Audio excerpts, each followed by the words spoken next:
Hey guys, it's Dan's Review, and I'm back, and I'm here with Sanjay Manoo, who came top 4 in the South American World Champion qualifier, I Yeah, believe. WCQ. Lovely. And any shout outs before we get into your deck profile? Shout out to LM, shout out to Mark, shout out to MV Collectibles, shout out to my girlfriend that went to the event with me. Lovely. Yeah, that's about it. Okay, and what And is shout out to Adrian George for our first Trinidad competitor at Worlds. Good luck to him at Worlds. Hopefully he takes it home. Yes, of course, of course. We'll be rooting for him, definitely. So what you play today, sir? Snake Eye Cash. Alright, cool. So let me get into your deck profile. Alright, so I went with 3 Witch, 2 Unicorn, 2 Fenrir. Put them facing me now. Oh yeah. So 3 Witch, 2 Unicorn, 2 Fenrir. Well, basically I went with a heavier cash package. The build that I used to win the Trinidad Nationals, I kind of followed from it. Only a couple of changes were made because I ended up testing the hand trap build, all of the builds, and I realized that build was probably the most consistent. So that's that. 3 Snake Eye Ash, 2 Poplar, 1 Oak, 1 Flambridge, and 1 Snake Eye Diabalsa.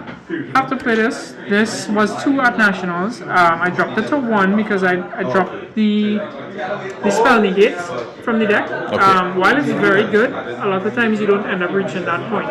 And then a lot of people were playing the Dark Roller No More and Droplet. So if they're playing that, it's going to get negated anyways. It doesn't make sense to go for it. Rather conserve resources and have a more consistent deck. In terms of hand traps, actually I'll go with the injured cards first. 1 Original Temple, 3 Bonfire, 3 Wanted, 2 Planet, 1 Earth, 1 Terraforming, and that's it for the engine. Okay. In terms of the non-engine, went for the more board breaker approach. So went for 3 Tactics, Lovely. QCRs. 3 Droplets, 3 Book of Eclipse. I need the other T-shirts. 1 Call by the Grave. This is for the spells. So at Nationals, I didn't play the Call by the Grave in the main, played it in the side. For this tournament, decided to go for the Call by in the main because I felt like I'd have more hand traps. And playing into a board, this hits Princess. It also hits Heretic Seals and hand traps in general. Yes, and it helps with the public lock as well. Yes, Phantom U-Bell as well. Yeah. And then I ended up losing like most of my dice rolls at the WCQ, so this ended up coming in very handy as a 6 card.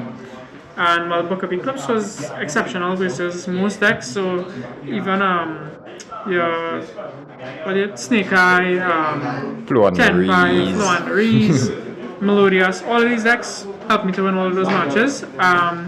Even versus Runic, so I played Runic on day 2 on the 9th round of Swiss, I believe, or the 10th round, and he had like Rivalry, Fountain, everything, and he had Skill Drain as well, so I used Fenrir, attack, activate effect, target the Fountain, chain Book Eclipse to avoid the Skill Drain, banish the Fountain, and he had used Desires and banish all their Fountain, so I ended up winning the game because of the Book Eclipse. And if they happen to ask you Eclipse, you just tactics. Yeah, and then also using it defensively and aggressively as well. Yeah. So like if they Vela Imperm, just chain Book Eclipse and continue playing. Yes. Hand traps, I went with 3 Imperm and 3 Ash Blossoms. The Ash Blossoms is more for like the rogue matchups. I don't like it in the mirror match, and I don't want to play into tactics. So sometimes I even held it in my hand if I realized my hand was strong enough. Imperm, just general coverage, and this also covers Labyrinth and Brand. So that's the main definitely deck. good in a basic game state. Yeah, in a very simple game state, having an Ash in hand works well.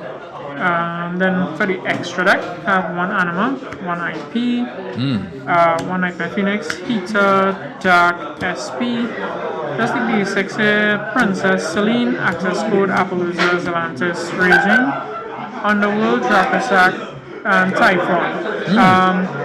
This actually came up a lot, but not so to break boards, but more so with mind control. So like what I would do is like mind control their Flambridge, end with my Flambridge, and make my own Typhon, because some of the decks were playing 1 Flambridge. So taking away that accessibility from them was strong.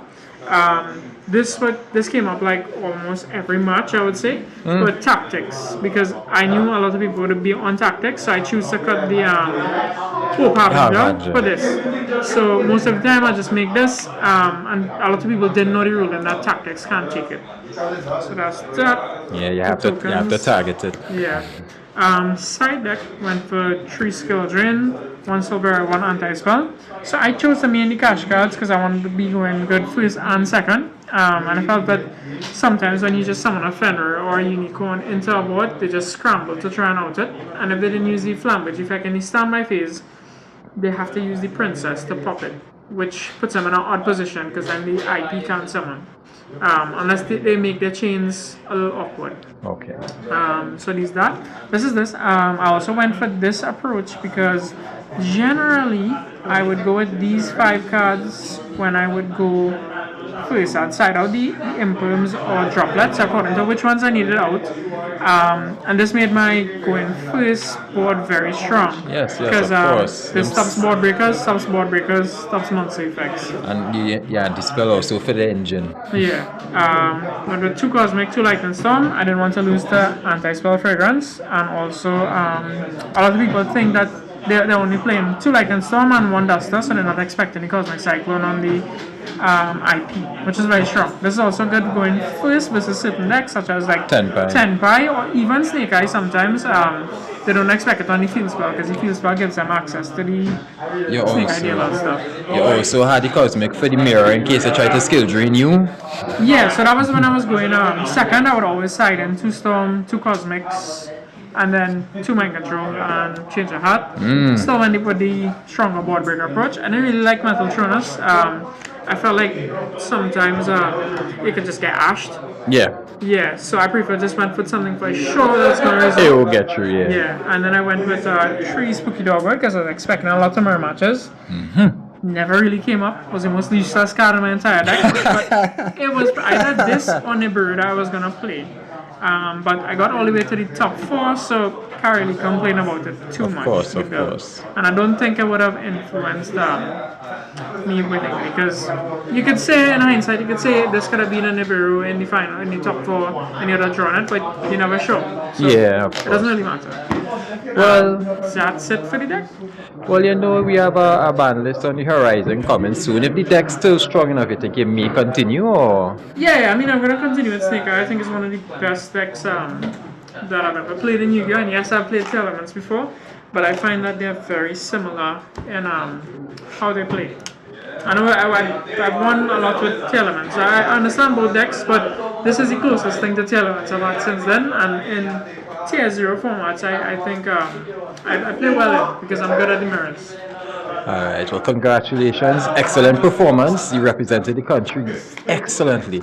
You understand? And next year for Worlds for you, sir. Next year for Worlds for sure. Definitely. Alright, we're out.